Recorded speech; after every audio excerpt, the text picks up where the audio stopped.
Welcome to Indiana Sports Beat Radio. So for the thousands in attendance and the millions watching around the world.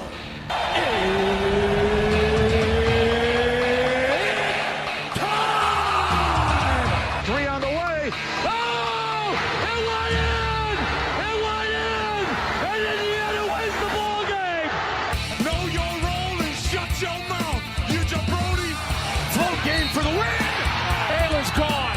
Goodbye. Touchdown, Indy. Woo! IU. America. They got a football team now. Pretty simple. I win. Google me. You know that I'm the cream of the crop. Now, here's Jim Coyle.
Still muted. Daggone it. Houston, we have a problem is right. Appreciate you. Glad to have you guys along, no matter where or how you're listening.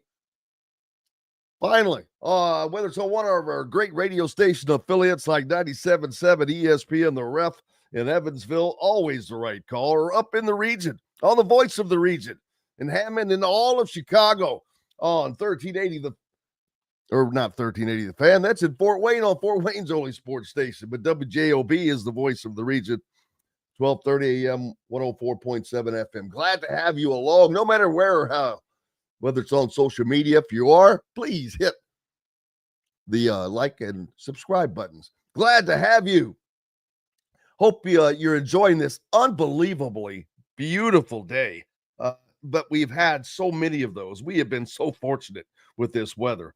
It has been unbelievable. And, man, going to continue. It's going to get a little warmer, but that's okay. Game days will be fine. This week's game day, of course, is, let's see, what's the weather for Saturday? Going to be a high of 88. Nothing but sunshine. Man. Looking forward to that. I'm looking forward to next week already, though. I'm not going to lie. The Indiana-Illinois game. 7:30 kickoff on Saturday night under the lights. National television. Whoo! But like the players and the coaches, you got to take them one game at a time. And Indiana State rolls in this week on Friday night, unfortunately. And in Bloomington, it's really unfortunate because you have Bloomington North playing Bloomington South High School. Man, that that's not the first time that's happened either. I think Indiana has had a Friday game before that was on a same situation. So bad deal, but you live. It could be worse. Could be worse. But how's everybody doing? Looking forward to another fun day. Dylan Sinn will be joining us. Kyle Neddenriep, Zach Browning will get caught up on high school, Indiana, and Purdue, Notre Dame, whatever you want to talk about. Will there be another Indiana-Notre Dame matchup this year in college football playoffs? Well, that's all determined by Indiana And Notre Dame. Notre Dame already has a loss. Are they going to be able to get through the season, get through their schedule without and they're a good team. They might be a better team to start the season than they were last season. And but I think Indiana might be a better team. I've said that all along. I think that what they have is maybe better, but last year they were in sync faster. But hey, it's coming along quickly. So it'll be interesting to see what the offense looks like and the defense on Friday night. How's everybody doing? What are you looking forward to? How many are going to be able to make the game that normally come to games that are going to come to this? It certainly allows for, I don't know, it affects the tailgating because unless you can take off work, people are going to be working. The Blue Ribbon Basketball Yearbook has picked Indiana. Last year, they picked Indiana to win the Big Ten, which all of us, including myself, bought into the hype of the talent that was there. But we did not allow for, how do you say this? It's like having the best ingredients put together. You put the great ingredients in the kitchen, but you send in somebody who just can't cook. You've got all the ingredients for a great paella,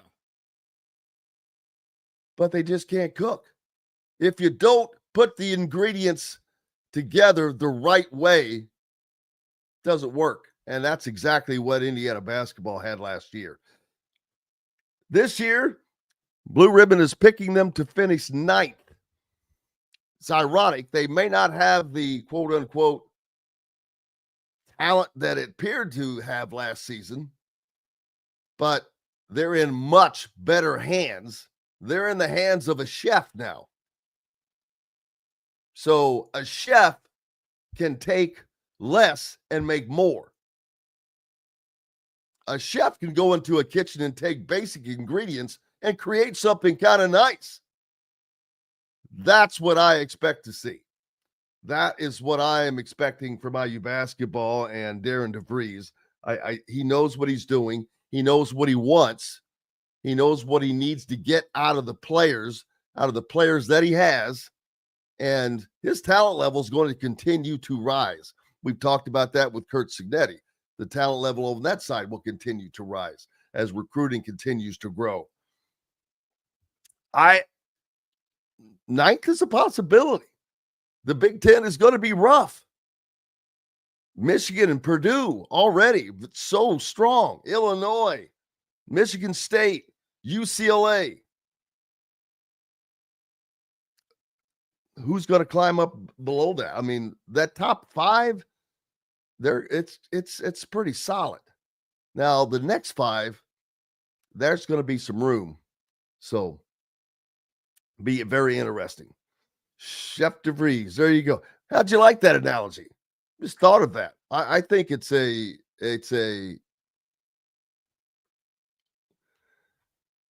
proper one.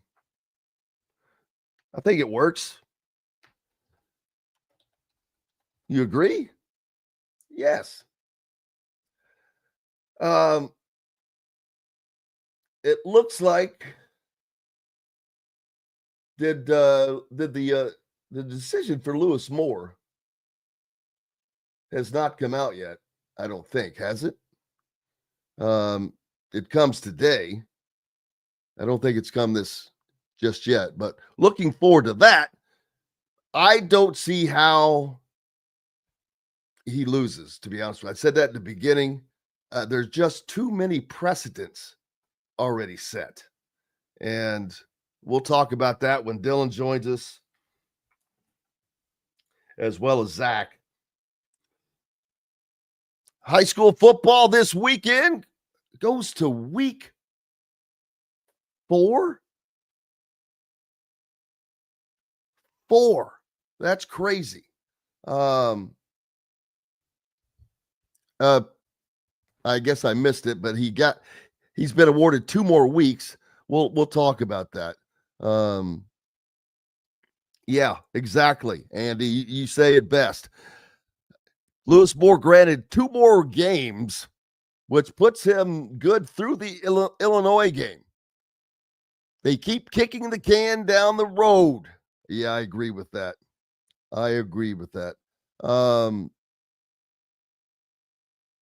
Again, how are you going to allow a guy to play in the first third of the season now and then say, okay, now you can't play? It's not going to happen.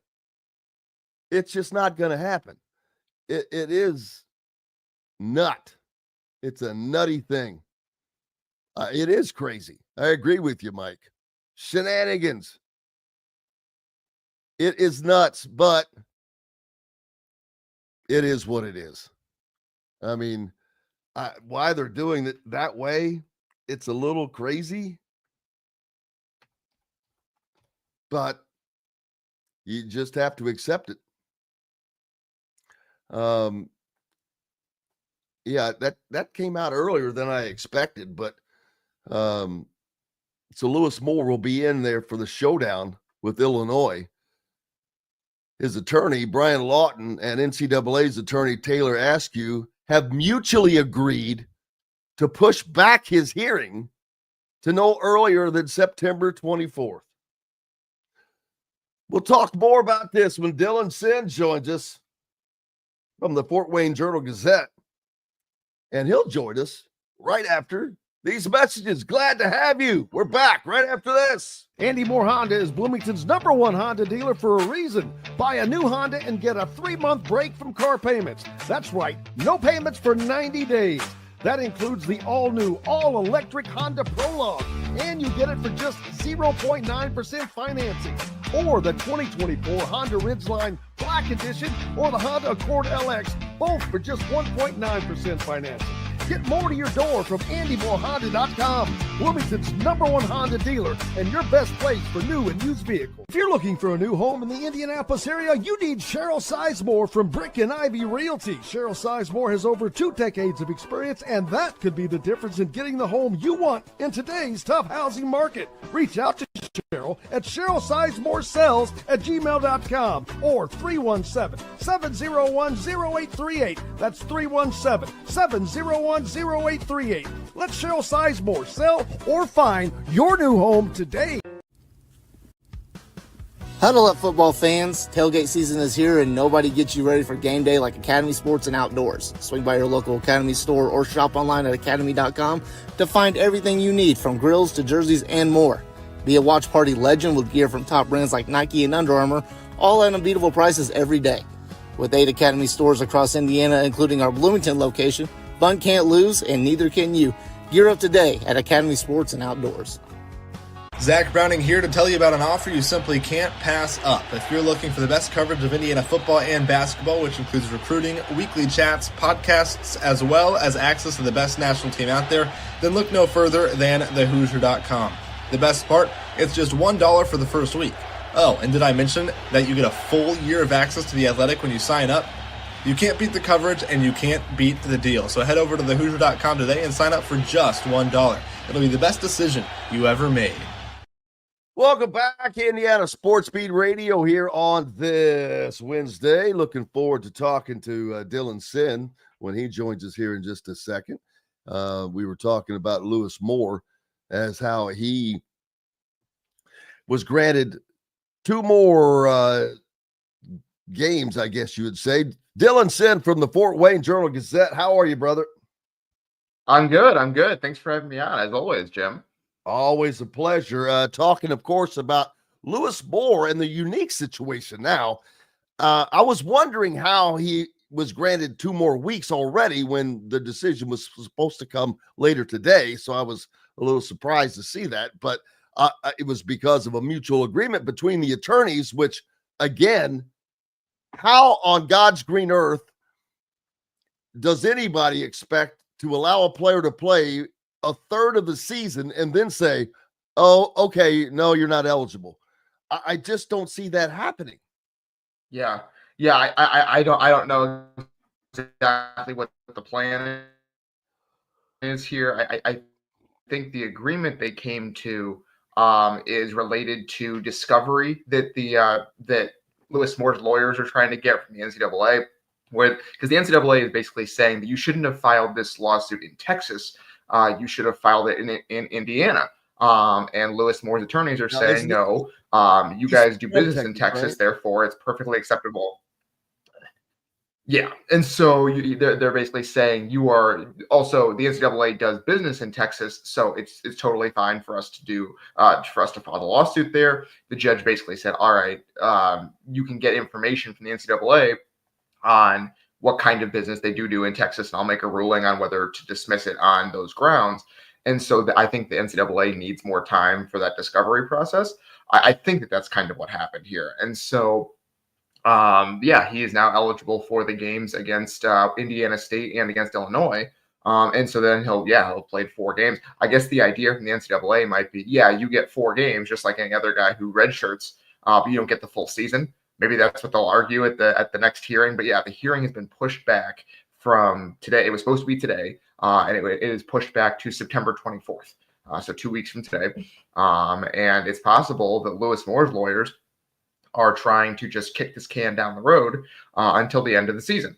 I think maybe the NCAA is like, all right, there's a little bit of them that's like, okay, we're not going to get a ruling from the judge on this, but that means we can't lose. And we'll just kind of basically run out the clock and say, well, that was a one-off and there's no precedent set from this. They just don't want Lewis Moore to become another Diego Pavia, where like he upends the way the rule had worked before.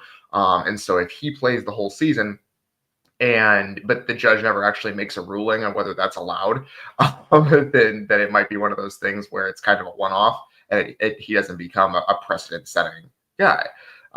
So we will have to see how that works. But he will be eligible, and that's good because he leads Indiana in interceptions and in tackles right now. So he has played very well through these first 2 games.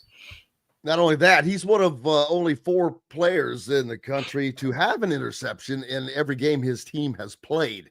So very, very important piece to this team.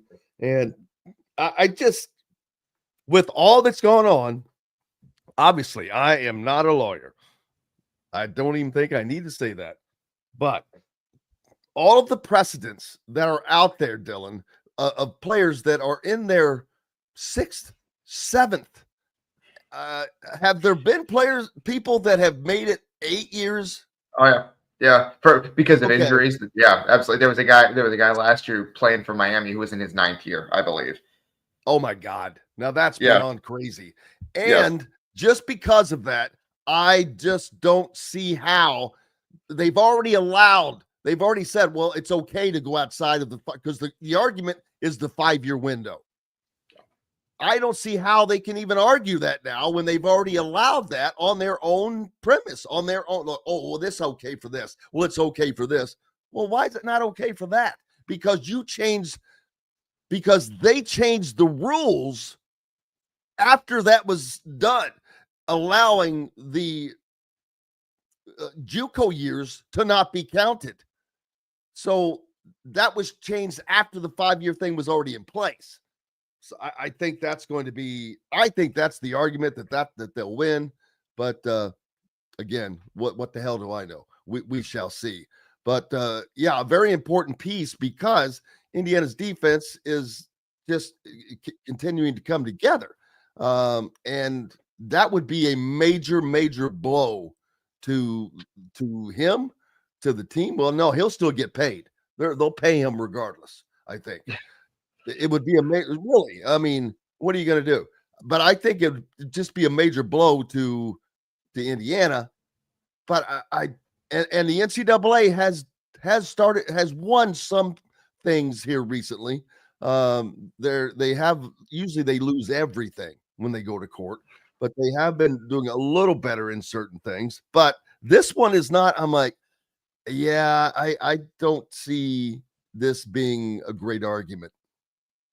Yeah, no, I don't particularly either. I think that this is not the line in the sand that anyone, including this judge, is likely to draw. But we'll see. Again, it's possible that we never get a ruling on the 5-year rule, and Lewis Moore just plays the whole season, and they just draw the process out until December, and then drop the lawsuit because the season's over. Right, right. It's one of those things where Lewis Moore's lawyers have multiple ways to get this to work. They don't have to actually get a win. They just have to keep delaying the process until December if necessary. So we'll see whether they're able to do that, or whether they actually have to make their main argument at some point. But for right now, yeah, he's eligible for the next 2 games. I do think it's not ideal for Indiana that they keep doing this in 2-game increments here, in 2-week increments, because it makes it difficult to plan. But as long as he's playing, that's kind of the main thing right now. Although it is interesting because Curt Cignetti did say on Monday, he kind of emphasized it a couple times, that safety is where Indiana needs some work. Like, he called out the safeties by name, saying they need to play better. He said they're not playing badly, but he thinks they can play better. And there were times against Kennesaw State where they weren't lined up fast enough. Like, Kennesaw State was going fast, the call was in fast, Aiden Fisher was relaying the call fast, and then it was the safeties in the back end that weren't getting aligned fast enough. And so he said that specifically. So that's something to monitor is can those guys improve on Friday against Indiana State and then carry that into the game against Illinois? Well, they're going to have to, because when they face Illinois, they are going to face an onslaught of the passing game. And they're going to have to be ready for that, because that's going to be the calling card of the Illini. So, but they will have Lewis Moore intact. Hopefully he has a great game, as a matter of fact. But yeah, he's from Poteet, Texas. He went to Poteet High School in Mesquite, Texas, rather. Mesquite, the home of the Mesquite Rodeo, bro. That's not too far outside of Dallas. But he went to Navarro Junior College, and so that's why the suit was filed there. He went to school there. He's from there. Why not file your suit there? I mean, just because this is a temporary place. So, yeah, I think he'll win that argument. But again, what the hell do I know? Nada. I'm not going to act like I do. How's everything else going with you, man? How's the week been? Last weekend, we watched Indiana kind of get the train on a little bit more on the tracks. They looked better on both sides of the ball, as a matter of fact. The offense definitely kind of looked a lot better in engaging the passing game a lot more, with 5 touchdown passes, although the dominance came on the ground still with the running game, over 300 yards rushing. This is an element Indiana did not have last year. They were okay at running the ball, but this year they're good at running the ball. When you're popping out 300 yards a game, and I know the talent, the competition has not yet been there, but 300 yards rushing is still, it's a great start especially when you're blending in 3 different guys and pretty equally. Last week, I don't have the stats in front of me, but I think Kalon Black got 9 carries, but the other 2 had like 11 and 13, very close, a great mixture. I mean, wow, there's not a lot of teams that probably have that luxury other than the bigger teams. So that is going to be a huge boost to Indiana. Of course, a part of that revamped offensive line is a part of that as well. Yeah, no, I think that the last point there is really important. I think the thing that ties everything together, that the passing game that took a step forward this last week, and then the running game, which has been good for 2 weeks, is the offensive line. It's been really, really good early in the season here. And there were some of those plays against Kennesaw State. You talked about the talent level of Kennesaw State, and it's probably not there, right? But I mean, they did hold Wake Forest to 2.8 yards per carry the week before, so it's not like they're a team that can't do anything against the run. Indiana's offensive line was moving those guys off the ball. There was one run where I think it was Kalon Black got around the edge and they just set the edge so well. There was so much space for him to the left side of that line. It was ridiculous. And then of course on top of that, Fernando Mendoza is just sitting back there in the pocket with all the time in the world to survey the field, which, like we talked about before the season, that has to be such a new, novel concept for him that he's able to do that. And I think he's handled it pretty well, especially late in that Kennesaw State game. They had touchdowns on 5 consecutive drives in the second half of that game over a span of 17 minutes and 40 seconds on the game clock. Really, really impressive stuff, moving the ball through the air, on the ground, in almost equal measure, and it is the offense that we hope to see. It's the pieces are there for this to be the same kind of dominant offense that the Hoosiers had last year. Now it still has to come together. They still have to play against better competition. Illinois looked very good against Duke on Saturday, so we'll see how that goes. But I do think that the pieces are like there. When we looked at this before the season, we thought this could be an explosive offense, and through 2 weeks especially against Kennesaw State, I have not seen anything to dissuade me from that idea. I think they're really good, and we're going to see how good they can be in the next couple of weeks here. Yeah, I talked all summer saying that that I thought this was a better team than a year ago, because I think the offense is going to be better, not because of the quarterback. I think they had a great quarterback last year in Curtis Rourke, who actually, he had my favorite thing: dead eyes, no emotion. I mean, now I look at, I've used Carson Beck as an example for that for Miami. When I was watching that Miami Notre Dame game, every time, when he's under center for a play about to start, and they go right to the headshot of the quarterback, you could just see he was just like, It was like he was in a doctor's office waiting room, waiting, just, no facial expression. I want that out of a quarterback, because that tells me he is emotionally, I don't know the word to use, emotionally downplayed. Yeah, he is just, boom. He doesn't get high, doesn't get low. And I'm not saying Fernando does either. I think he's a little more excitable, but he's a little more active. But better offensive line, better running game. He's got a cannon of an arm. And what Indiana fans have not seen yet, and with purpose, because of the competition, they're saving this. He has a great deep ball capability. And he has the targets to hit with Omar Cooper Jr. and EJ Williams, and of course, Elijah Surratt. That is something that's going to happen this year. That's something that people are going to see once they get into you could see it as soon as the Illinois game, because that's a must-win game. I'll call it right now. It's a must-win game if you have designs on reaching the college football playoffs. If you lose to Illinois, you're done, because you'll be chasing Illinois, Oregon, Penn State, Ohio State, 4 other teams. There will be no more than 4 teams from the Big Ten that make the CFP. And if you lose to Illinois, I think you're out already. And that's just my opinion, but you'd have to go beat Oregon and Penn State. I think people would view it that way. If you lost at home to, even though Illinois is a top 10 team, it wouldn't matter, because I think Oregon personally is the best team in the country right now. I think they're definitely the best team in the Big Ten.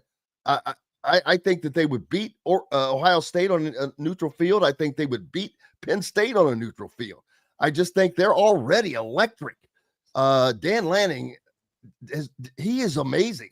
He, every year it's like a machine, and they're already firing on all cylinders, and they're only going to get better. We're only in week 3. Yeah, they play Penn State. I think the week after Illinois plays Indiana, Oregon plays Penn State. That is probably the game of the year in the Big Ten for me. I think those are the 2 best teams in the country right now, with Ohio State probably. I think the 3 best teams in the country right now are Big Ten teams: Ohio State, Oregon, and Penn State. I think are the 3 best teams in the country in some order, and we're going to find out what that order is as the season goes. And then I think that those 3 are pretty much locks to make the playoff. And then, you're either Illinois or Indiana is probably going to be the fourth. And I think you're exactly right. I think it's going to, the whichever one it is probably going to be decided in that game. Fortunately, at Indiana on September 20th, under the lights, NBC. That's something that we haven't talked about yet. Is that this is it has been a very long time since there's been a ranked on ranked matchup at Memorial Stadium under the lights. I asked that question the other day. When's the last time Indiana had a top 10 team at home that they were actually, I think they're going to win the game personally, but that you actually go into it thinking, well, not only do they have a shot, I think they're going to win. Usually when that happens, it's Ohio State coming in or Michigan coming in or Penn State coming in with a high ranking, especially back in the old days of the Big Ten East, when that was a regular thing. It would happen, but everybody was like, yeah, well, whatever. This is not that. This is an opportunity that I think Indiana wins. None of those other games did anybody think, well, they've got a shot here. No, It was like, oh, well, the stadium would be full because Ohio State would bring thousands of people or Michigan, yada, yada. That's not it now. And that is an incredible thing. Memorial Stadium will be electric. I hate to keep talking about a game that's a week away. It's kind of hard not to because of what you just mentioned, how big that's going to be. It's going to be on prime time, 7:30 under the lights. The Big Ten doesn't get night games hardly. Think about that. I've talked about that the Big Ten needs more night games. You always see the SEC playing those games. And so I think it's good for the Big Ten because more people get to see that.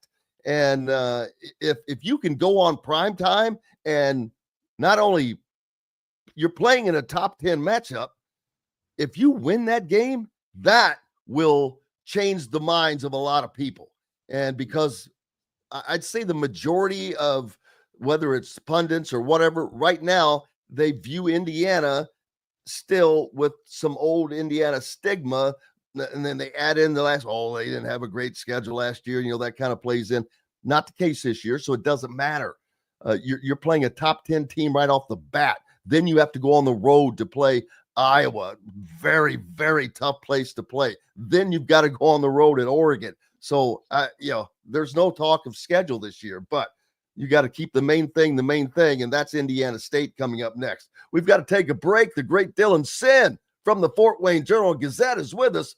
We're back with plenty more on Indiana Sports Beat Radio right after these messages. Know a team or group needing a fundraiser? Boost Fundraising raises more money faster and offers the most unique and user-friendly online fundraiser in the nation. Your team receives personalized fundraising pages for each team member. Free team-branded promo gifts shipped to each donor. Boost Fundraising does it all. Sports teams, marching bands, charity causes, and community groups. Go to boostfundraising.com and be sure to enter the promo code COYLE, that's COYLE, to receive a discounted fundraiser. Whether it's a night out with the family, after work with colleagues, or catching the game with friends, Bubba's 33 is the place for you. Bubba's 33 offers a mouthwatering menu of selections that are all made from scratch every day. The portions are big, but the prices are small. And with over 50 big screen TVs, you'll never miss the big game. Bubba's 33, pizza, burgers, beer. Zach Browning here to tell you about an offer you simply can't pass up. If you're looking for the best coverage of Indiana football and basketball, which includes recruiting, weekly chats, podcasts, as well as access to the best national team out there, then look no further than thehoosier.com. The best part, it's just $1 for the first week. Oh, and did I mention that you get a full year of access to The Athletic when you sign up? You can't beat the coverage and you can't beat the deal. So head over to thehoosier.com today and sign up for just $1. It'll be the best decision you ever made. Huddle up, football fans. Tailgate season is here, and nobody gets you ready for game day like Academy Sports and Outdoors. Swing by your local Academy store or shop online at academy.com to find everything you need, from grills to jerseys and more. Be a watch party legend with gear from top brands like Nike and Under Armour, all at unbeatable prices every day. With 8 Academy stores across Indiana, including our Bloomington location, fun can't lose, and neither can you. Gear up today at Academy Sports and Outdoors. Welcome back, Indiana Sports Beat Radio on this Wednesday. Made it to the halfway point of an unbelievably another beautiful week, Dylan. I'm sure even up in Fort Wayne, the beautiful weather has reached up there. It is just been the stretch has been unbelievable. There's just been no interruption, and I checked in the break, and this carries through the game against Illinois a week from Saturday. 83 degrees for a high. So that means by the time kickoff comes around, it's going to be into the 70s. And that the Indiana fans, they've been showing up, but a lot of them stay out in the tailgate lots. And then they leave, during the game. And I get it. When you're playing teams that blah, blah, although they leave a little too early in my belief, but that Indiana, the football fans have not truly become football fans yet. They're fans of this success at the moment, but it's going to take a long time to cultivate fans, to cultivate them into being those that stay longer, because everybody else can, and people can say, well, yeah, they're not playing anybody. Guess what? Other programs, everybody does the same thing. Do you think Alabama doesn't play a Troy? Do you think that Georgia doesn't play a Georgia State? Yes, they do. I mean, I remember Alabama getting 90,000 people for a spring game. That's their own game. They're playing nobody.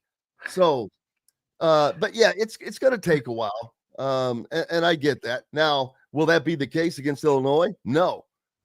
Unless, there's a blowout on the wrong way. I think that's going to be an electric environment. It might be the best environment Memorial Stadium has ever seen, because Indiana, I think, wins the game, like I said. But whether they do or not, the fans think that either they will or can win that game. That has never been the case against a top 10 matchup. No, I mean, the stat that I saw was this is the first ranked on ranked, not just top 10, ranked on ranked home game for Indiana since 1993. It's been a long time since they were good and they had a good team coming in. And it's the first ranked on ranked home night game ever at Memorial Stadium. It's never happened before. This is uncharted territory for Indiana. Even last year, the schedule broke in such a way that their biggest game of the season against Ohio State was on the road. And then by the time that Michigan came in, Michigan was unranked. And so it is just one of those things where this is genuinely one of the biggest games in the history of the stadium. And again, we're 2 weeks out from it, right? You still have to go beat Indiana State on Friday. I don't think they'll have too much trouble doing that, but you never know. Indiana State would love to be the ultimate trap game here. But I do think it is one of those things where it's as big as it gets. It is a top 10 team coming in where you have a chance to win. Indiana might be favored, or they might be underdogs by 2 or 3 points. And it's going to be one of those things where they have a legitimate shot to win. And I think that the thing with being football fans, with the fans trying to get there, is, don't you want to see your team they're not playing anyone yet? They played Kennesaw State, the fans left. They played Old Dominion, the fans left a little bit. Don't you want to see your team dominate somebody? You don't want to see your team marching up and down the field and playing really well. Like that's the part of the reason when Alabama plays Louisiana Monroe like they did Saturday. They won 73-0, right? Huge win for that team. And the game was never close. It was never in doubt. But the fans were mostly still there in the second half because it was fun to see their team blow somebody out. Right? Yeah. I think that's the next step for this Indiana fan base, is really enjoying a team blow somebody out. Yeah, and I get, I don't expect people to stay to the fourth quarter in those games. That's unrealistic. But it's the halftime thing. And I mean, they're gone. And part of that is because IU gives pass outs. But people get the pass out, but they're not coming back. I mean, it empties like the thing is over. And, IU is not immune or, not alone. Some other programs have that, but the good, solid programs don't. Now, the good, solid programs have been good, solid programs for a long time. But I'll use Kentucky as an example. They get good crowds, and Bob Stoops he could get fired after this season, possibly, because he just hasn't done much these last couple of years. But regardless of that, someone asked about the possibility of game day coming in for that game, and this is the only game that Indiana even has that would even be a possibility on their home schedule. But as I'm looking down the schedule for week 4, the first thing that popped out to me is that Florida is at Miami. But was game day at Miami for the Notre Dame matchup? They were at Ohio State. They were at Ohio State. Yeah. So there's a very appealing game because you've got an SEC team in which ESPN has the SEC games. And who has ACC? ACC is also ESPN. Yeah. Okay. Well, I see Florida at Miami. That's the second game on the schedule. I didn't have to go very far down. I would be hard pressed to imagine that they're not in Miami, especially with 2 of their own programs there. Right below that, you've got the number 9 Illini coming in to face number 22 Indiana. Florida is unranked, of course, after being upset by South Florida, but that still would be an appealing game for them. As I roll down the schedule, I'm still not seeing anything that would be greatly appealing. Ranked teams, UAB is at Tennessee. There's an example. I promise you, the Neyland Stadium will not be empty at halftime against UAB, no matter what's going on. Yeah. Purdue goes to Notre Dame that week. How about Purdue? The Boilermakers, very surprising already. Barry Odom has done a great job. He's bucking for Coach of the Year already. If they've already doubled their win total, starting the season 2-0, and this stat, I keep saying it, is the most amazing stat that I've heard yet. Barry Odom is the first Purdue coach to start his career 2-0 at Purdue since the 60s. No. You misheard. 1916. 1-6. What? 1-6. Yes. Cleo O'Donnell in 1916 was the last time that happened. First coach to start 2-0 at Purdue since 1916. Not start a season 2-0, start a tenure. His opening, his first year. Yes. I think that they said 60s because that's what I clearly heard, but they may have been wrong. But even that stat shocked me. Hell, the 60s shocked me. The 50s would have shocked me more. This is over a century ago. 109 years since the last time it happened. Yep. It's wild. Yeah. Last year we had Kurt Signetti doing things like that in Indiana, but that's more understandable because Indiana had nothing. Purdue has had tons of success through the years, and one would have thought Joe Tiller, Jeff Brom, one of those guys would have easily done that, but Purdue's schedule has not exactly been easy.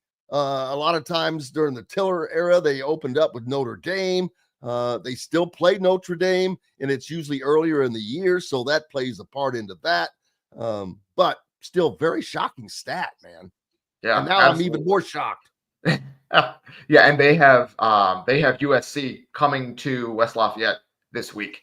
It's going to be a huge game for them. USC looks like one of the better teams in the country. They've looked fantastic to start the season, and they're actually USC is ranked 4th in ESPN's like Football Power Index based on like the advanced stats. They played so well these first 2 weeks, totally unstoppable on offense, like 11 yards per play or something like that. It's been ridiculous. And so how are they not ranked? I ranked them as a pollster. I ranked them this week. I ranked them 23rd. I think it's USC fatigue. I think it is one of those things where it's like every year it's like, oh, USC, they're back. And then they haven't been. I think they're really good. I think they're really, really good this year. They could be the 4th Big Ten team that ends up making the playoff over Indiana and Illinois. So we'll see what happens there. But they're really good. And so they're coming to Purdue this week. Purdue is having this whole celebration where they're It's the 25th anniversary of their last Big Ten championship. And so they're having a whole bunch of players from that team come in to celebrate because that team went to the Rose Bowl. So Drew Brees is going to be there, a bunch of other guys, and they're going to have a whole celebration of it. They're going to see if they can get one of the bigger wins that program has had in a very, very long time. So we'll have to see which one of those starts is for real, Purdue or USC. And it should be a fun night at Ross-Ade this weekend.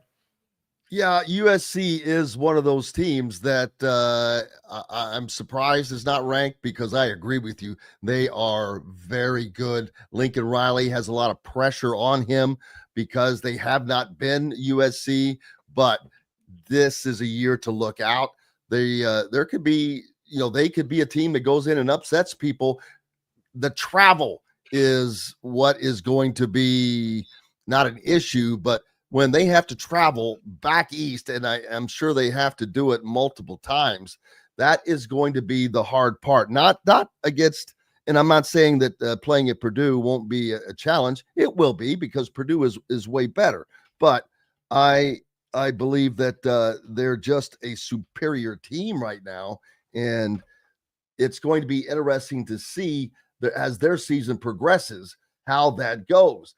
Let's see. They travel to Illinois on the 27th. The week after Illinois plays Indiana, they go home and play USC. That's going to be really, really interesting. If for the sake of argument, Illinois wins that game against Indiana, that's a huge win for Illinois. But then they play an even bigger game then the next week with USC coming in. So Illinois' entire season probably comes down to those two games against Indiana and USC. Well, and then after USC travels to Illinois, they go back home to face Michigan, who I think that they just don't have the offense again. No. But then on September 18th, they have to come back all the way to Indiana to play Notre Dame up in South Bend, which Notre Dame is a pretty damn good team. They lost against Miami, but they might have been the better team. They made mistakes that cost them that game. Notre Dame's a team too. They're going to have to, they've got work to do already now to make the CFP. They can't lose that game against USC. There's others on their schedule, I'm sure, that will be tests. They play at Texas A&M this week, I think, but that's at home as well. Wow, what a home schedule Notre Dame has. Damn. USC, Texas A&M coming in. Whew. Let's see. And then USC goes to Oregon. They do. The second to last week of the season, they go to Oregon, which if USC is as good as I think they might be, that is going to be a heck of a game. That should be a lot of fun. Oh, my God. That will be a point jarring. That's going to be like a pinball machine. Bing, bing, bing, bing, bing, bing, or a Las Vegas slot machine going off. So, yeah, lots of intrigue coming through the Big Ten season, and it's going to be fun to track these different teams because we haven't had that many in the past. I mean, it's deep right now. It's 6 deep. Michigan is a solid team, but I don't think Michigan is in that upper group. I think that they're right outside of it because of the lack of offense. Their defense does a lot to make up for it, but not enough. And that freshman quarterback that they have is good, but I don't think he's going to be enough either.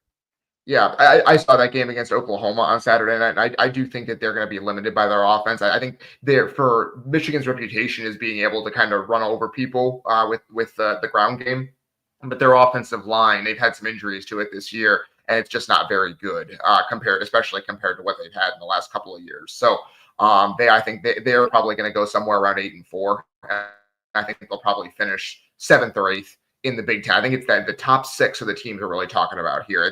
It's the top 3 of Penn State, Ohio State, and Oregon, and then it's those next 3, Indiana, Illinois, and USC, I think are going to be the 6 teams that we're really, really looking at as these are the contenders for the playoff. It's going to be 4 of those 6, I think, that make the playoff. It might only be 3. The committee might do some weird stuff to try to get some more SEC teams in there because they're mad that they didn't get more in last year. We'll see.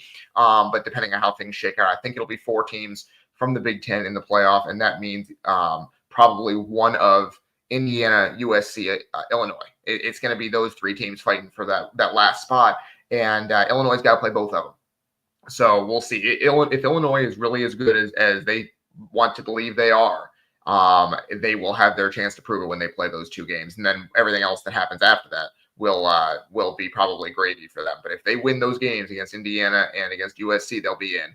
And Indiana probably the same way. If they beat Illinois, and hold serve elsewhere and go 10-2, they're probably in, I think. So we'll see how that goes, but it's gonna be interesting because I think the conference is pretty deep with really, really good teams this year.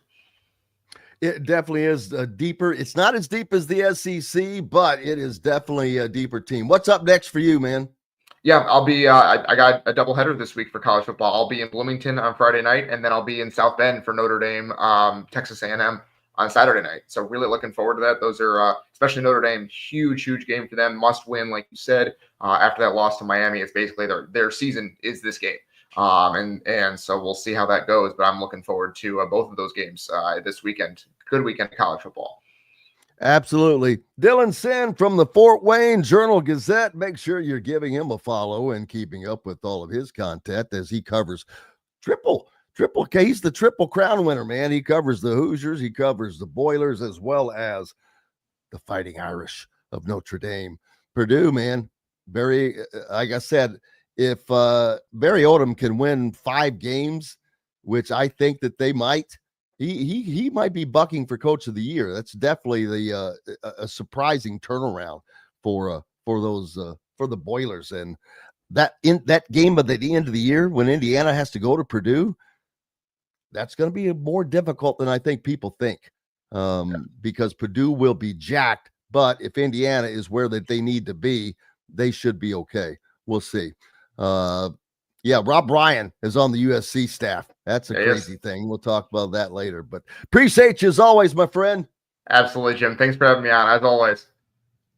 Dylan Sinn from the Fort Wayne Journal-Gazette joining us. We've got more coming up here from Indiana Sports Beat Radio as Kyle Neddenriep will join us. We'll get you caught up on all things going on the high school side in the state of Indiana right after these messages. Know a team or group needing a fundraiser? Boost Fundraising raises more money faster and offers the most unique and user-friendly online fundraiser in the nation. Your team receives personalized fundraising pages for each team member. Free team-branded promo gifts shipped to each donor. Boost Fundraising does it all. Sports teams, marching bands, charity causes, and community groups. Go to boostfundraising.com and be sure to enter the promo code COYLE, that's COYLE, to receive a discounted fundraiser. Whether it's a night out with the family, after work with colleagues, or catching the game with friends, Bubba's 33 is the place for you. Bubba's 33 offers a mouth-watering menu of selections that are all made from scratch every day. The portions are big, but the prices are small. And with over 50 big screen TVs, you'll never miss the big game. Bubba's 33, pizza, burgers, beer. Zach Browning here to tell you about an offer you simply can't pass up. If you're looking for the best coverage of Indiana football and basketball, which includes recruiting, weekly chats, podcasts, as well as access to the best national team out there, then look no further than thehoosier.com. The best part, it's just $1 for the first week. Oh, and did I mention that you get a full year of access to The Athletic when you sign up? You can't beat the coverage and you can't beat the deal. So head over to thehoosier.com today and sign up for just $1. It'll be the best decision you ever made. Huddle up, football fans. Tailgate season is here, and nobody gets you ready for game day like Academy Sports and Outdoors. Swing by your local Academy store or shop online at academy.com to find everything you need, from grills to jerseys and more. Be a watch party legend with gear from top brands like Nike and Under Armour, all at unbeatable prices every day. With 8 Academy stores across Indiana, including our Bloomington location, fun can't lose, and neither can you. Gear up today at Academy Sports and Outdoors. Welcome back, Indiana Sports Beat Radio on this Wednesday. Kyle Neddenriep from the Indy Star joining us now. Kyle, how have you been, brother? Doing well. How you doing, Jim? I can't complain. Not to rub some salt, but I saw the Tigers, after having, or in the midst of a great season, got some issues going on in the front office, man, and it's pretty widespread. Yeah. I'm just focused on the field right now, Jim. I'm just trying to get focused on the wins, baby. Focused on the wins. I hear you. We'll just get to the playoffs, all right? There you go.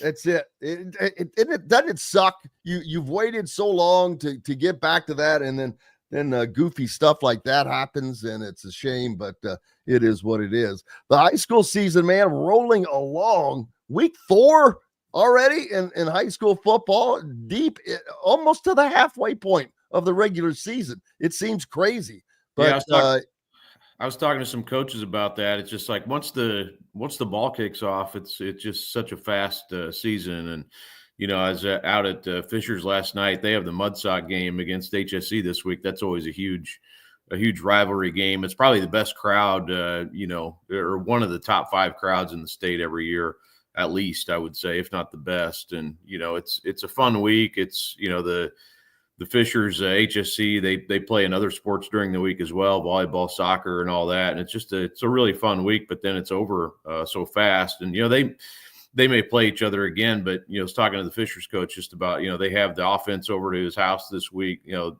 Tuesdays, the defense Wednesday. And, it's like, man, that's a busy, every week doing that. That's a lot of, but he's like, man, it goes so fast. I mean, you kind of, when it's over, you wish it would, keep going, but yeah, it's just for everybody, I think 30 to be to this point, it's hard to believe it goes as fast, but it seems like that every year. It's a kind of a slow build up to the start, and then it flies by.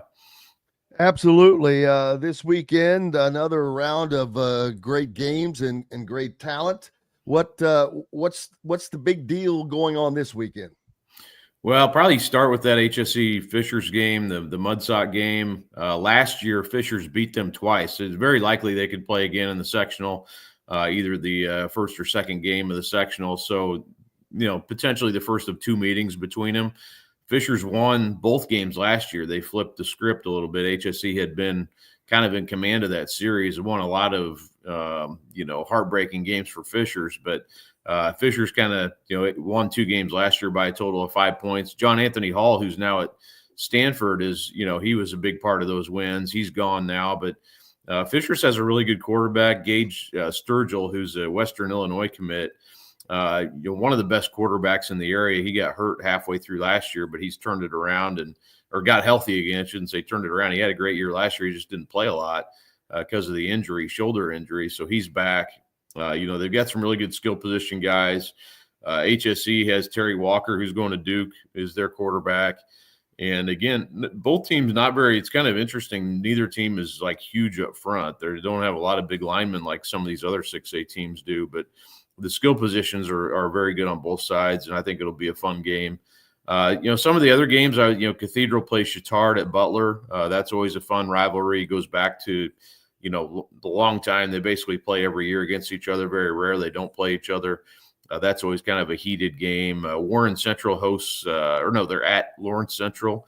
Both those teams 2-1 have been playing well in recent weeks. I think that'll be an interesting game for sure. Brownsburg goes to Avon. Brownsburg has rolled the first 3 weeks, even against, that nationally ranked team out of Maryland, had a pretty easy time of it. So, I saw Avon last week. I was very impressed. Very hard-hitting team. They lost HSC by a field goal, but from a talent perspective, I think they're one of the few teams on the schedule that might give Brownsburg something.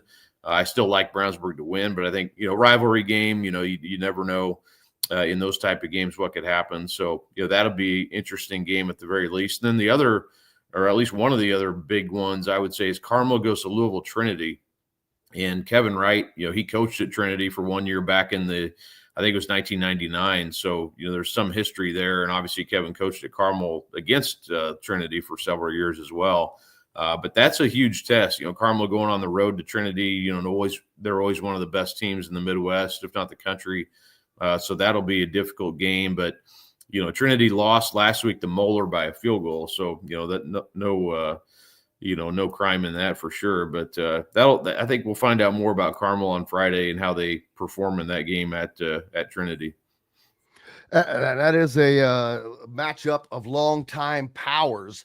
As far as Louisville Trinity, they are probably the most decorated football team in the state of Kentucky. Its history has numerous state titles at the top level. They're one of the, so that's a difference. It's kind of odd between Indiana and Kentucky. In Kentucky, the power, a lot, most of, I don't want to say most, but a lot of the powerhouses are the Catholic schools, whether it's St. X or Trinity or down in Lexington. In Indiana, that's not the case. It's the schools. I mean, not that there's not Cathedral and some others, but the overall number of powerhouses just rotates between just the bigger schools in Indiana. Yeah, it's interesting. In a lot of states, it'd be interesting to do a study on that and see, because I do see that out of some other states at the highest level, the biggest class teams like Trinity, which I think they're still ranked number 1 in 6A. I got to check that, but they were last week. But yeah, they're always a powerhouse at the top level. That hasn't really happened here. Cathedral has played in 6A, but hasn't kind of broken through that ceiling of being the top 6A team. They did do it in basketball, which that was a couple of years ago, and they were the first private / Catholic school to do that in 4A basketball or single class basketball or whatever you want to say in the history of the basketball tournament. So yeah, it really hasn't happened. And there's only a handful of schools enrollment wise and things like that. Cathedral's probably one of them that you would point to have a chance to do that. But yeah, the public schools have dominated at the highest level anyway. And really that's been the case throughout the history of 5 and 6A football. With the 6A, what was it? Probably 2012 or 2013, I think was the first year of 6A. And it's been, a handful of teams that have kind of rotated it through over the years. But yeah, you haven't seen that. That's an interesting point. And I think probably is similar to other states too, like Kentucky with, the Catholic schools winning at that level. But there's so many big schools here, that, just massive public schools that they've been able to, to still control it.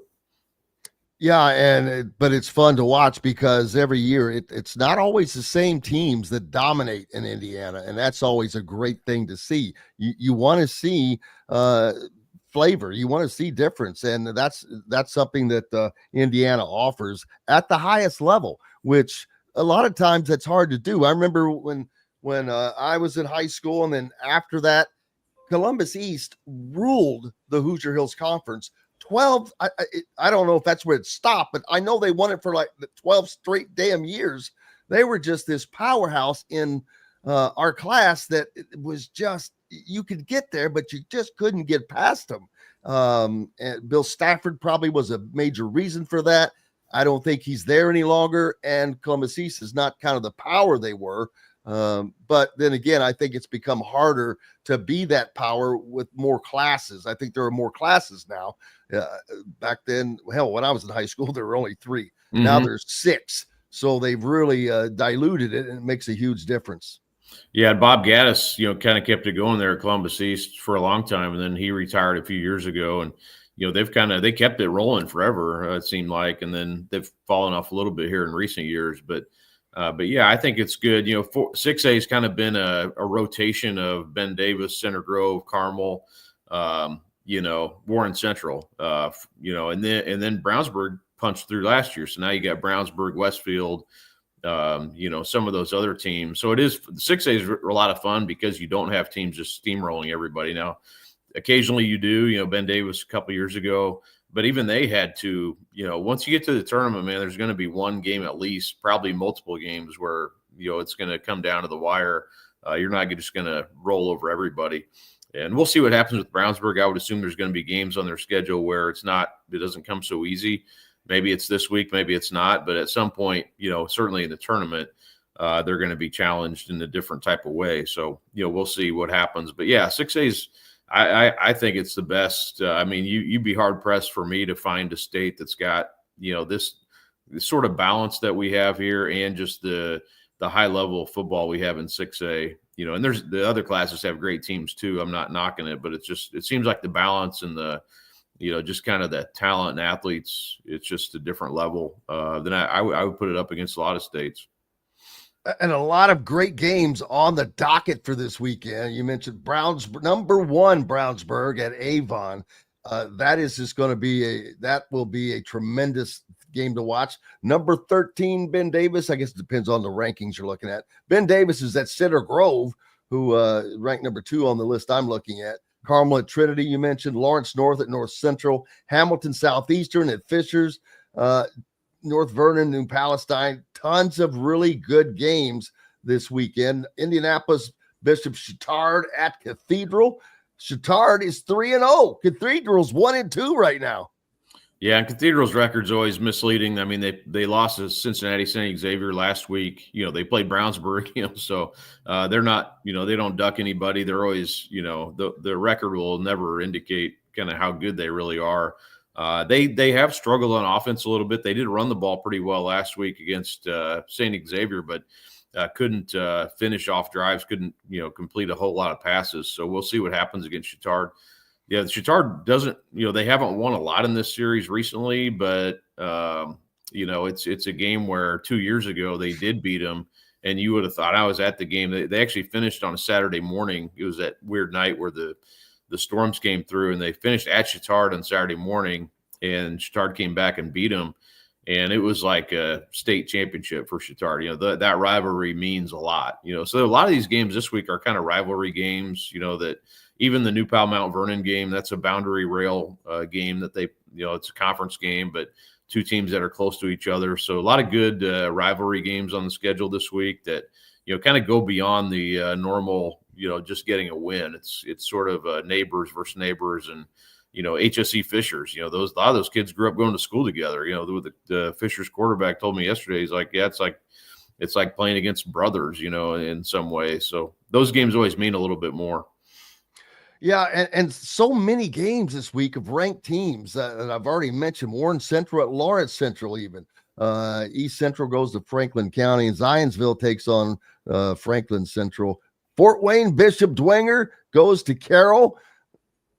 Good shot for them. Penn at South Bend, Washington. So games all over the state with ranked teams. That's what I like to see. Mixture. You've got ranked teams from all over. The central part of the state is always going to have a lot of teams. They're just bigger. So there's that numbers thing. But there are plenty of great teams, whether it's in Evansville or Fort Wayne out there or up in the region, that always bring it. Something else going on. We all hate Friday college games. Everybody knows. The coaches hate it. We hate it. Everybody hates it. This week, Indiana has a Friday night game against Indiana State, while Bloomington North and Bloomington South are playing each other, which that is a real shame, to be honest with you, because it's going to hurt both games. Yeah, I was in the office yesterday, and we were talking about this a little bit, and it's just, I always liked when Tom Allen would come out and kind of rail against it. I always appreciated he would do that. Other coaches do it too. It feels like it was kind of a unique thing before, and now it feels like it's just kind of the norm.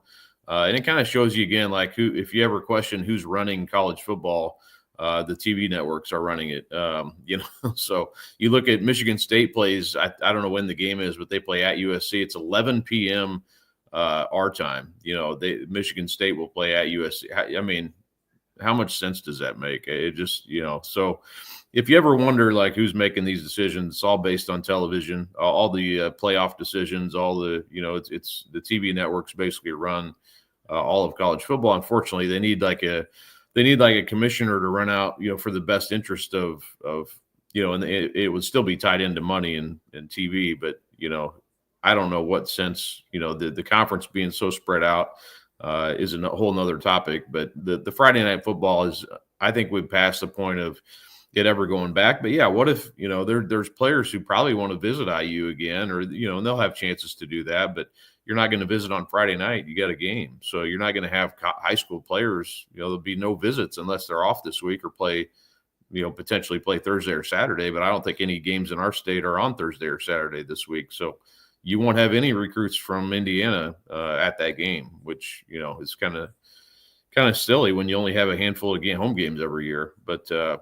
But anyway, yeah, we're past the point of it ever going back. But I hope people keep saying how stupid it is. Yeah, that's the point I didn't even think about, Kyle, is the visits.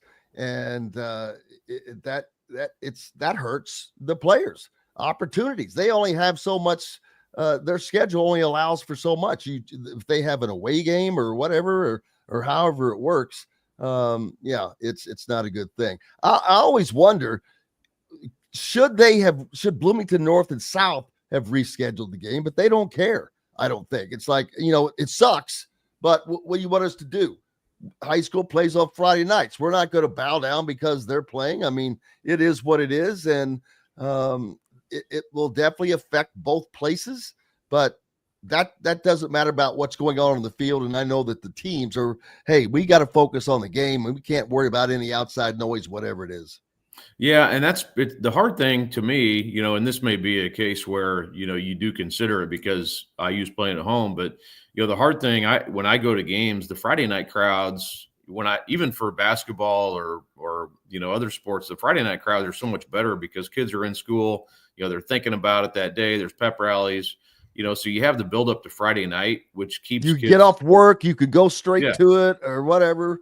It's sort of a habit forming, and then Saturdays it's kind of out of sight, out of mind a little bit, and you don't have that connection to the school day, so you won't get the crowd on Saturday that you would on Friday. Now this may be a unique case, but it's only it's one game. I don't know if I'm Bloomington North or South. I don't know where the game's at, but I don't know if you'd want to switch it just for that reason. This may be a game people may more listen to on the radio when their headphones or whatever than have to go to it or watch it on TV, just because you wouldn't expect Indiana State to be in the game. But it does suck. It's two in-state teams. You wish people could do both. But like I said, it's kind of the TV network's call at this point.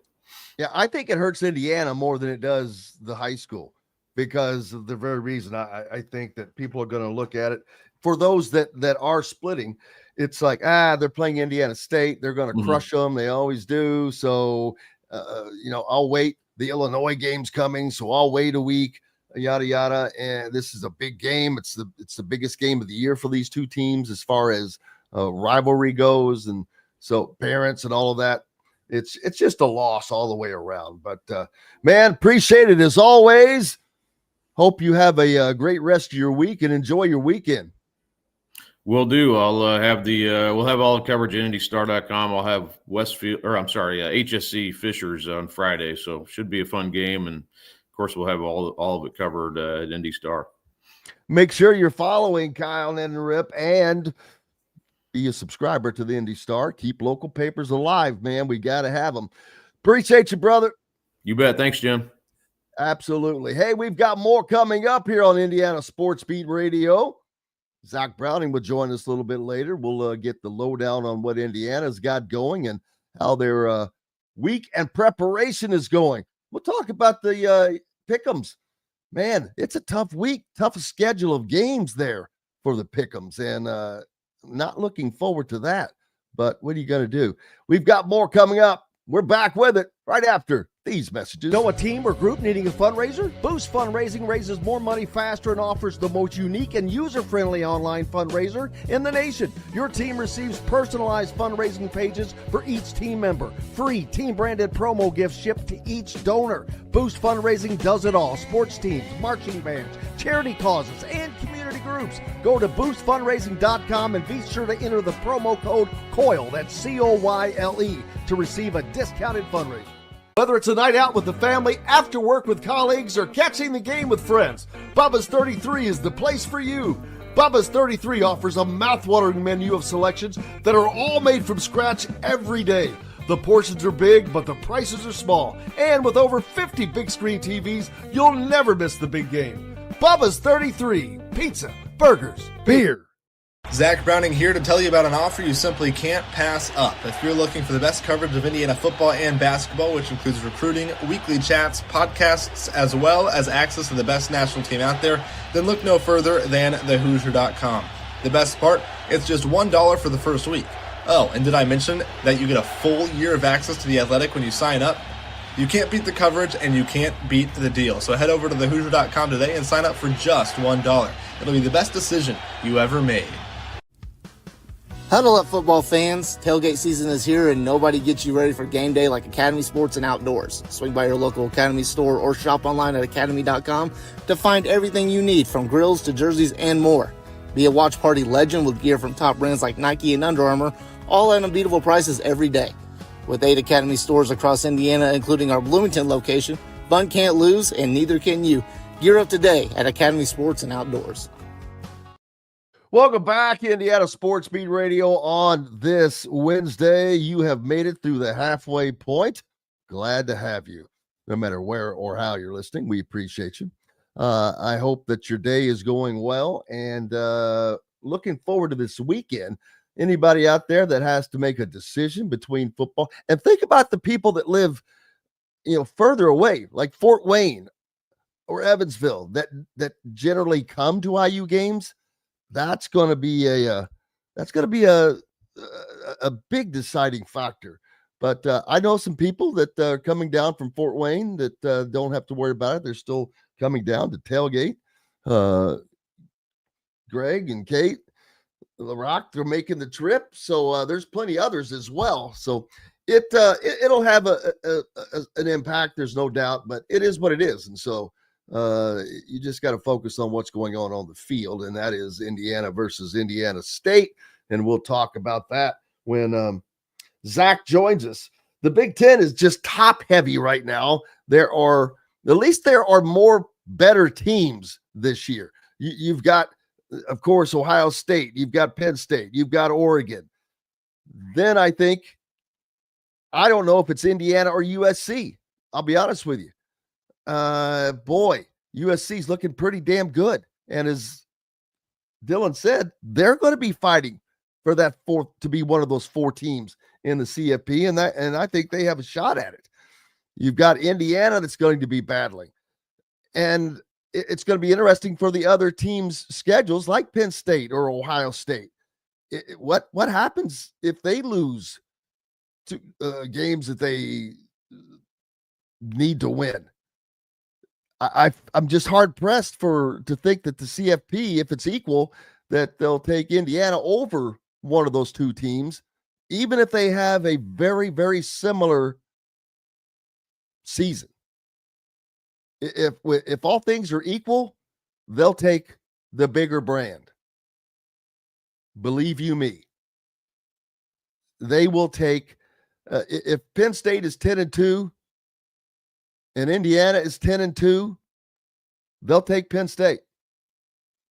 If Indiana is 10-2 and Ohio State is 10-2, they will take Ohio State. Bigger brands, bigger money, bigger TV audience, and they can say whatever they want. I'm pretty confident that's how that would go. But that's why you have to take care of your own business. You've got to take it out of the hands of those people. Now, that's going to be very difficult for Indiana, but hey, everyone's got a tough schedule. As a matter of fact, I'm wondering, USC, I looked up their schedule a minute ago, and I need to pull it back up to see what their season is going to be like as far as their tough games. But their issue is traveling. They have to travel back east. They have to travel back east for Purdue, which it should be a relatively easy win. They're home to Michigan State, but then they come back to Illinois. Then they're back home for Michigan. Then they're back to Indiana for USC. That follows a trip to Nebraska. They're home to Northwestern, which, who cares? They're home to Iowa, which who cares? But then they travel up north to Oregon. That travel back east is going to be taxing. You come back to Indiana for Purdue. You come back to Illinois. You come back to Indiana again for Notre Dame, followed by a trip to Nebraska. That's those 4 games are going to be tough for USC. that travel is going to wear. I know people think that it doesn't. Well, we've seen Big Ten teams going west. When you cross more than 2 time zones, it becomes very difficult. I think Penn State became just the second Big Ten team in a while last year to win one of those games. So don't think that it doesn't matter. It do. It absolutely does. So we'll see how that plays out. But also you've got who else are we talking? Illinois has a cakewalk of a schedule. They've got some games, but their schedule is relatively easy. That's one of the reasons why this is a must win for Indiana. You not only do you need the win you need, boy, that gives you a top 10 win on your resume. Bam. Something they did not have at all last year. That would be a great stamp on your resume. A top 10 win. Boom. Can't take that away. Then you're going to rise in the rankings, of course, yourself. But Illinois doesn't have that many opportunities to get those kind of wins. So if they lose to Indiana, their opportunities go down. Now, I spoke about the Indiana-Illinois game. Well, that's followed by that home game against USC, and that is going to be a very difficult game for the Illini. Even though USC is traveling, if they're smart, they'll get in, get acclimated. I think that that's just going to be a hell of a fun game. I think USC might win that game. And if they do, that ends Illinois' hopes at all for making the CFP.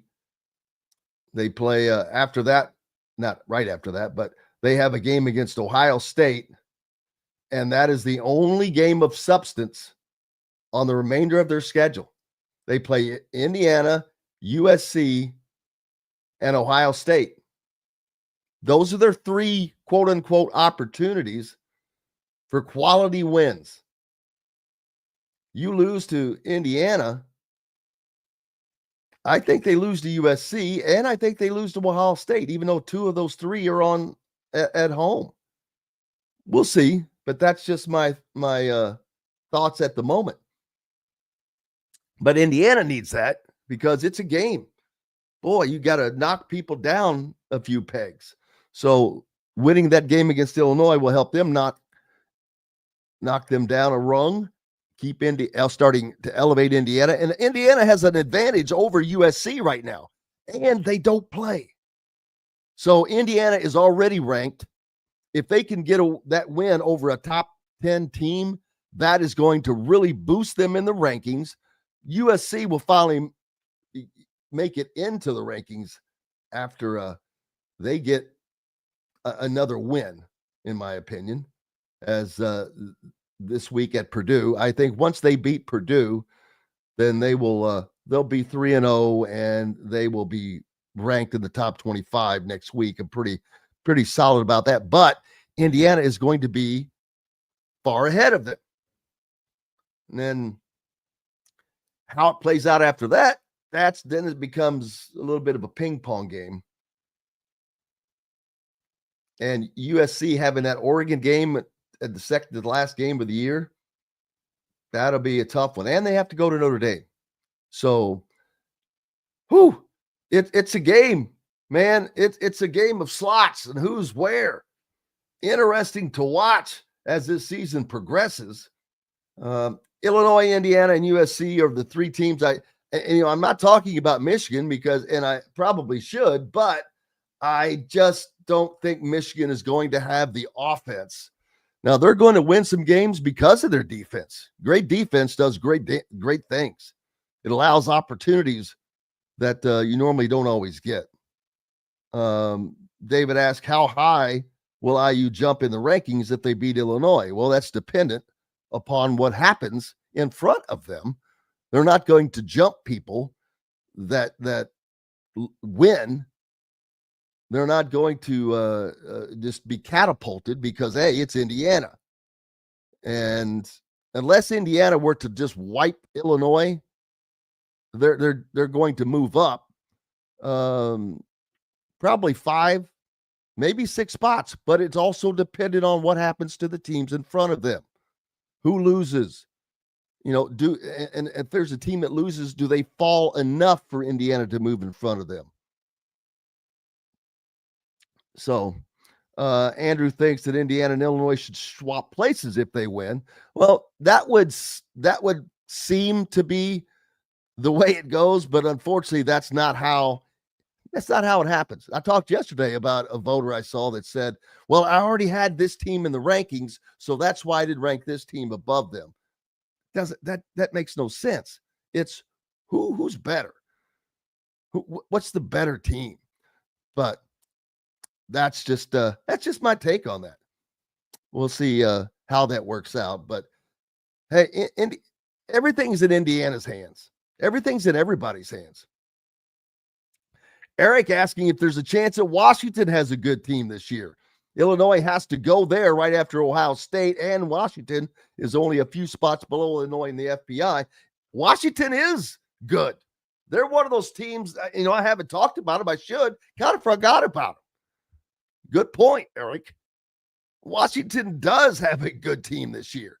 And playing at Washington is a beast. It's tough. It is loud there at the Puget Sound. They relish making that place loud. And it's going to be, that's the tough game. Because then you talk about travel, you've got Illinois traveling that 2 time zones. That's a tough deal to overcome. And you're right. That could be the another difference maker for the Illini, but Indiana has to win. And I'm kind of skipping over the Indiana State game. We'll get into that when Zach joins us here in a little while. But let's be honest. The only thing in that game we're talking about is the improvement of Indiana. What do they improve at the defensive spots where they talk about needing improvement? It's safety. Do they improve on the defensive line? They've done it. They did an okay job last week. They did not allow over 100 yards, but they gave up several plays of 15 yards or more. That's got to end, and that has to end fast. You give teams like Illinois or whomever chunks of yards, they're going to eat you up because they've got a great passing game. They will eat you up. But you can stop it before it starts, and that's what has to happen. Last year, Indiana was all over the NCAA stats for football, leading in so many categories on both sides of the ball. This year, a little bit slower start for the Hoosiers. I'll pull that up in a little bit when Zach joins us, and we'll talk about where Indiana is currently. They're not in the top 10 in scoring offense, nor are they in the top 10 in scoring defense. But guess who's number 1 in scoring offense? The USC Trojans. Number 3, Oregon. 5, 6, 7. Number 7, Eric, it's Washington. So there you go. Right now, Washington averaging 54 points per game. Southern Cal averaging 66 points per game. Oregon averaging 64 points per game.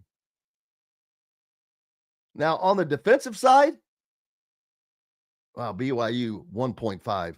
Yikes. But number 2, Ohio State, 3.5. Minnesota at the 6th spot, averaging 5. Wisconsin at 7, averaging 5. Penn State, 8, averaging 5.5. Maryland, number 10, averaging 8. That's going to be a tough road game for the Hoosiers. Don't think it won't be. Maryland has improved. Surprised the hell out of me. Michigan State is better. It's it has been a little surprising how some of these teams have improved. That Maryland I talked about, they lost so much, but yet they're better than they were a year ago. It's crazy. It is absolutely nuts. But that's what you're supposed to do. And boy, hats off to Mike Loxley at Maryland. I mean, when you're dealing with all that they're dealing with, they lost, I mentioned their quarterback. He's now the quarterback for Wisconsin, or he was. He got hurt, didn't he? Then you have Roman Hemby, all Big Ten running back, who is Indiana's workhorse.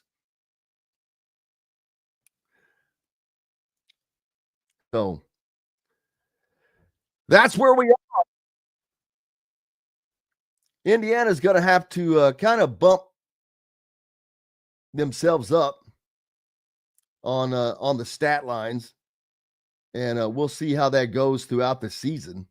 If they can get better, I think that they will. I think this offense will continue to come together. We saw a vast improvement last week in the passing game with Fernando Mendoza getting a lot more comfortable with his receivers, especially and particularly with Elijah Surratt, who pulled in 3 touchdown passes. They connected 3 times. Shows you why they need to. He needed to connect with him, and he talked about that in his post game, how he needed to target him more. We'll go ahead and take our break. Zach Browning is going to join us next, and we'll talk more about this upcoming game for the Hoosiers. That and much more once we return to Indiana Sports Beat Radio on all of the great stations like 97.7 The Ref in Evansville, WJLB up in the region, and Fort Wayne's only sports station, 1380 The Fan. Keep it locked right here where you got it throughout the day as you travel around. Great sports content all day long. Back with more right after these messages. Andy Moore Honda is Bloomington's #1 Honda dealer for a reason. Buy a new Honda and get a 3-month break from car payments. That's right, no payments for 90 days. That includes the all-new, all-electric Honda Prologue, and you get it for just 0.9% financing. Or the 2024 Honda Ridgeline Black Edition or the Honda Accord LX, both for just 1.9% financing. Get more to your door from AndyMooreHonda.com, Bloomington's #1 Honda dealer and your best place for new and used vehicles. If you're looking for a new home in the Indianapolis area, you need Cheryl Sizemore from Brick and Ivy Realty. Cheryl Sizemore has over 2 decades of experience, and that could be the difference in getting the home you want in today's tough housing market. Reach out to Cheryl at CherylSizemore@gmail.com or 317-701-0838. That's 317-701-0838. Let Cheryl Sizemore sell or find your new home today. Huddle up, football fans. Tailgate season is here, and nobody gets you ready for game day like Academy Sports and Outdoors. Swing by your local Academy store or shop online at academy.com to find everything you need, from grills to jerseys and more. Be a watch party legend with gear from top brands like Nike and Under Armour, all at unbeatable prices every day. With 8 Academy stores across Indiana, including our Bloomington location, fun can't lose, and neither can you. Gear up today at Academy Sports and Outdoors. Zach Browning here to tell you about an offer you simply can't pass up. If you're looking for the best coverage of Indiana football and basketball, which includes recruiting, weekly chats, podcasts, as well as access to the best national team out there, then look no further than thehoosier.com. The best part, it's just $1 for the first week. Oh, and did I mention that you get a full year of access to The Athletic when you sign up? You can't beat the coverage, and you can't beat the deal. So head over to thehoosier.com today and sign up for just $1. It'll be the best decision you ever made. Welcome back. Indiana Sports Beat Radio coming to you on this Wednesday. Glad to have you along. Joined now by Zach Browning from thehoosier.com, part of the On3 network. Zach, how are you, sir? I'm great, Jim. How are you? Doing fine. Been talking about the SEC, the Big Ten, and all things that are coming up. Some big games. Indiana, obviously taking on Indiana State on Friday, the last of their 3 non-conference games, which a tune-up for the huge matchup coming the week after that. But Indiana has to continue to improve. Last week we saw improvement on the offensive side with the passing game, with Fernando Mendoza finding Elijah Surratt 3 times in the end zone, 4 times overall in the day for touchdown passes. And Indiana eventually threw a 5th with Alberto, but they still dominated on the ground as well. A great balanced offense, something they didn't really have last year. They were more of a passing attack, which the passing attack is going to continue to evolve as this season goes on and Fernando gets more and more comfortable. But to have this rushing offense that has put up 300 yards a game so far is a great sign. It's a great sign of the improved offensive line and the improved backfield. Yeah, last year you're kind of right. It was a good rushing attack. It wasn't necessarily a super potent or explosive rushing attack. Yes, there were some big runs, but I mean, Indiana fans saw it firsthand with Roman Himby last year on a 75-yard touchdown run in Memorial Stadium against IU. Roman Himby's got explosiveness. We've already seen Lee Beebe. He's got explosiveness. Kalon Black, maybe a little bit more of a 2-3 yard kind of guy if you need a couple of yards here or there, but he's got the ability. He's got it in there somewhere to break off those 20-plus yard runs. So I think this rushing attack this year for IU is a little bit more explosive. And I think you're also seeing in the run game, it's helped out this year by the fact that Fernando Mendoza has a little bit more mobility than the 1 ACL Curtis Rourke did a season ago. I mean, I think the running backs combined in week 1, Jim, for 270 rushing yards, and Curtis Rourke pushed that over the 300-yard mark. It was the running backs that got over the 300-yard mark themselves in week 2.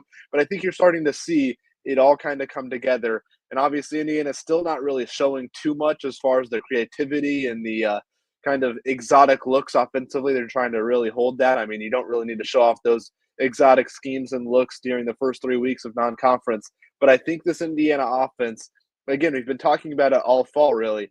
It's more talented on paper than last year's offense. And I think you're starting to kind of see the talent is starting to come together. It's starting to gel, and you're kind of starting to see that on the field.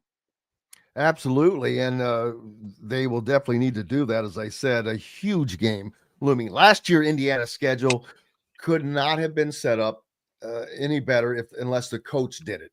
Not only did they have what they had, every game seemed to get more difficult as the season went on all the way through. Well, this year, that's not the case. You get done with these non-con games and bam, it's Rocky 1 coming in with Indiana taking on a very, very improved and top 10 Illinois team that there's a lot of people that think Illinois is going to make it to the CFP, which if they beat Indiana, that is going to propel them in that because their schedule is kind of light and it would definitely allow for a better opportunity. Indiana, on the other hand, you get this win, that's going to propel Indiana in the minds of the CFP people, AP voters. They'll obviously move up pretty good in the AP poll.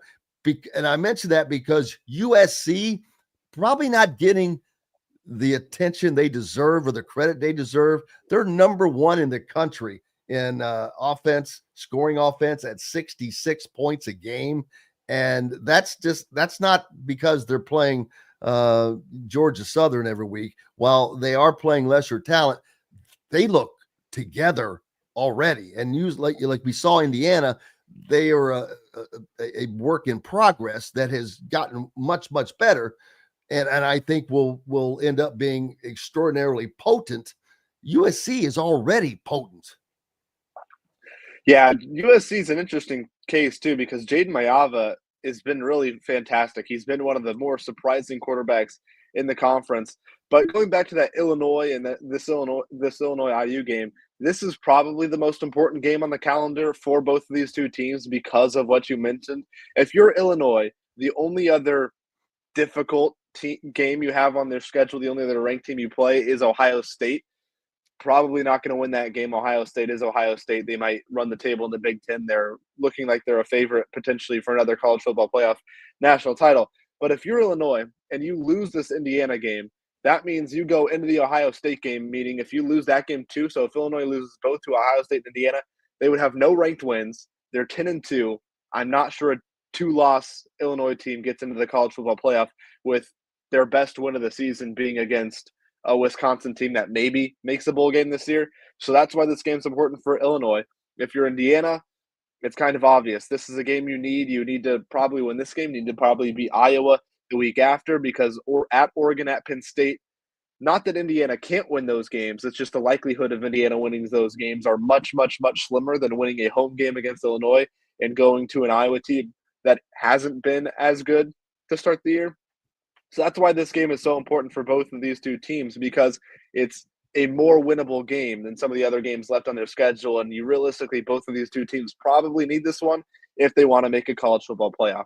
So that's why if you're Illinois, it's a must-win game. If you're Indiana, it's a must-win game. And only one of them can come out on top, and we'll see what happens on next Saturday. It's going to be a great atmosphere. It's going to be a great game. I'm interested to see kind of neither of these two teams have played really anybody up to their caliber at this point of the season, so I'm interested to see kind of what we've seen so far through the first 2+ weeks of the season, what kind of stands out. Can Indiana's defense take advantage of Luke Altmaier? I know Duke just passed for, I think, 300+ yards against Illinois despite losing by 26 points.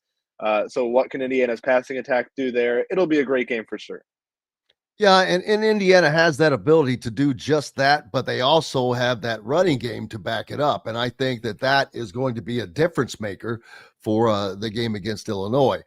Now, we'll have all week to talk about that, but it's just hard to not talk about it because, taking on Indiana State, while I don't mean to disparage the Sycamores, it should be another easy win for Indiana as for two reasons. Number one, they're coming together more each week. They're getting better each week, and they're just a better team. So that's a game that they should walk in, but you got to play it. Looking at that game, what does Indiana State bring? They're 2-0, which a little unusual for them, but that includes wins over McKendree and Eastern Illinois. It's Kurt Mallory, the son of former coach Bill Mallory, still the head of the Indiana State team there. But their Achilles heel has been third downs, man. They're only 28% on third downs. And with a defense like Indiana that's also getting better, we haven't seen Indiana really attacking people yet. Not a lot of sacks, not a lot of rushes and all of that, but that's probably coming as well. Yeah, and it's funny because the fact that we're talking this much about the Illinois game is exactly why Kurt Cignetti preaches to his team, take it 1 week at a time, because if we're all talking about the Illinois game, his team deep down, it's just human nature, is thinking about the Illinois game as well. That's why he preaches 1 week at a time and keep your focus on that next game being Indiana State. It's interesting. It's a tough spot for Indiana State to be in. Yes, they started 2-0. Yes, it's a better start than they've had in years past. But at the same time, they just lost their starting quarterback. Elijah Owens, a collarbone injury last week against Eastern Illinois in that second quarter. So Keegan Patterson's going to have to take over the starting quarterback job. And Indiana kind of dodges a bullet there. Not that the result was dependent on if Indiana State's starting quarterback was playing or not. But Elijah Owens, the former starter who got hurt, was much more of a Colton Joseph type of guy from Old Dominion. Very, very quick. Great with his legs, was one of the leading rushers on this Sycamore team. Keegan Patterson, not so much. So this will be really the first game of the season where Indiana doesn't have to be too concerned about the quarterback using his legs. Keegan Patterson is quick. He is capable of, extending plays, getting out and running, but he's more of a pocket passer, more of a guy that wants to throw the ball rather than run the ball, which is something that Indiana hasn't necessarily played against this season, and they've struggled a little bit with those running quarterbacks. But this is an Indiana State team. You mentioned it. They've struggled on third down. I mean, this is just – we'll put it simply. This is a lesser opponent for Indiana. This is the weakest opponent Indiana will play all season long. It's the only FCS opponent Indiana will play all season long. Teams have had success in the red zone. Teams have had success on the ground, too. I think it's around 200 yards, around 170, around 180 yards per game on the ground that the first two opponents for Indiana State were able to pick up. So all the numbers are good, but you have to take them with a grain of salt. Those came against lesser opponents too. This wasn't a Big Ten team that Indiana State knocked off in weeks 1 or 2. There wasn't a FBS power conference team. So you have to kind of take the numbers with a grain of salt. But that third down kind of percentage, Jim, that is worrisome if you are Indiana State, converting on 28.6% of your third downs, just 6 for 21 on third downs against two teams that aren't great, but you still win and you're 2-0. So a big part of that, though, is you mentioned the quarterback, Keegan Patterson, not a thrower, man. And you can't just run the ball every time on third down, but he is not very consistent. His completion percentage around 50%, only 17 completions last week, I believe. And and then you add to this, Indiana State is winless against Power 4 programs in program history. 0-37. Since Kurt Mallory took over in 2017, they're 0-7. More importantly, they have an average margin of defeat of 32 points per game. The last 3 years, twice against Purdue and once against Indiana, the margin of defeat is 146-7. And that includes Purdue being horrible for those 2 years. Absolutely horrible. So that says a lot right there. Well, there's also no spread on this game this week. So that tells you a lot. Well, if you just look at the fact that Purdue beat this team 49-0 last year's Purdue team that did not beat an actual FBS team, that was their only win last year. If last year's Purdue team is beating you 49-0, and then that team comes into Memorial Stadium and loses 66-0, that same Purdue team, you can kind of it's not a far reach to assume that this game will not be close on Friday night. The only thing for Indiana, the offensive line might get their best challenge of the year, as the Sycamores defensive line specifically, they lead the Missouri Valley in sacks with 8 so far. They had 3 sacks and 8 tackles for loss in their opener, and 5 sacks and 14 tackles for loss last week, bringing their total to 22 TFLs in 2 weeks. And so that's that. The offensive line probably needs a good challenge heading into the Illinois game. Yeah, and what you get with Indiana State, that defensive front and Logan Wilson and Jaden Childers, is you get 2 not power conference, but 2 FBS transfers. Those guys both transferred from Western Michigan. So obviously not power conference football, but still FBS football. Those are quality teams. If you think about a transfer from Western Michigan, that's pretty much the same level where a guy like CJ West transferred from last year, and we all know how good CJ West was at Indiana. So a Western Michigan transfer, 2 of them on that defensive front, definitely not something to look over for Indiana. Logan Wilson himself has 6 tackles for loss, 2.5 sacks already this season in just 2 games. So while, yes, it's a decent offense or decent defensive line for an FCS team, I think it'll be somewhere around maybe the ODU defensive line, maybe a little worse than the ODU defensive line. I think it's probably a better defensive front than Kennesaw State. We saw the amount of push that Indiana was able to get there, both in the rushing game and the passing game. But we'll see. I'm more curious about what the defense is able to do. Kurt Zanetti talked about, the struggles that his safeties have had and how they need to improve at safety. Indiana will have a chance to improve at safety against Indiana State and kind of work out all the kinks before that big game against Illinois. Also, the defensive line.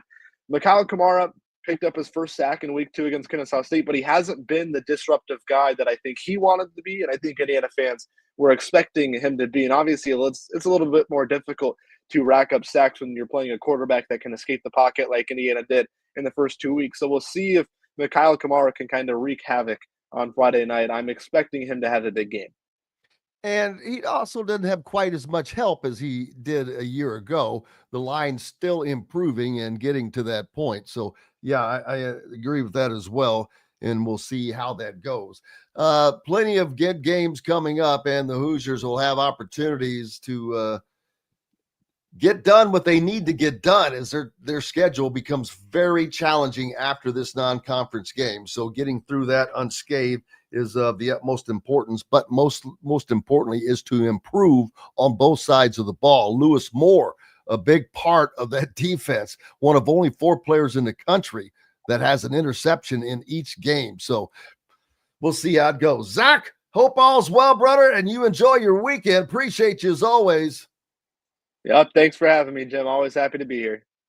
Appreciate you. Hey, make sure you go to thehoosier.com, part of the On3 network, and subscribe. You can do it for $1 and get 50% off, and you get a free subscription to The Athletic. They've got 20% off of merchandise as well, and you can go to The Athletic.